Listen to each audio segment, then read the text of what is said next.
중국 어선의 불법 조업을 우리 정부가 강력히 단속하고 있습니다. 한강 하구 중립수역에서 어제 저녁 우리 측 민정경찰이 납포한 중국 어선이 2시간 전쯤 인천 연안부두에 도착했습니다. 네, 취재기자 연결해서 알아보겠습니다. 김승환 기자. 네, 사회부입니다. 네, 납포 당시에 중국 어선 두 척이 격렬하게 저항했다고 하던데 어선들이 지금 모두 도착했습니까?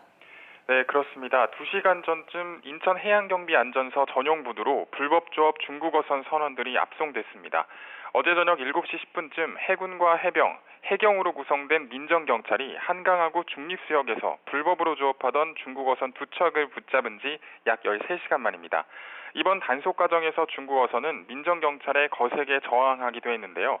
경고방송으로 중국 어선의 자진 철수를 유도하려고 했지만 이들이 응하지 않고 위협적인 행동을 하자 민정경찰이 어선에 뛰어올라 납포한 것으로 알려졌습니다. 중국 어선 두 척을 납포한 게 한강의 중립수역입니다. 이 중립수역에서 납포한 것은 처음이라고 하는데 왜 그런 결정을 한 건지요?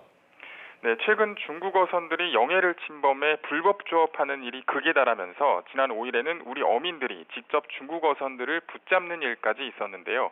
우리 정부는 지난 10일 중국 어선이 많이 몰리는 한강 중립수역에 1953년 정전협정 체결 이후 처음으로 민정경찰을 투입했습니다. 한강 중립수역은 정전협정 체결 당시 남북 간 우발적인 무력 충돌을 막기 위해서 경기 파주시 탄현면 임진강 입구에서 강화도 서쪽 수역까지 67km에 달하는 구간에 설정된 비무장 지대인데요. 중국 어선이 최근 꽃게철을 맞아서 황금어장으로 통하는 이 한강 하구에서 수십 척씩 몰려다니면서 어민들에게 큰 피해를 줬습니다. 이에 따라 우리 정부는 중국 정부에 중국 어선의 불법 침입을 막아달라고 여러 차례 통보했지만 효과가 없었습니다.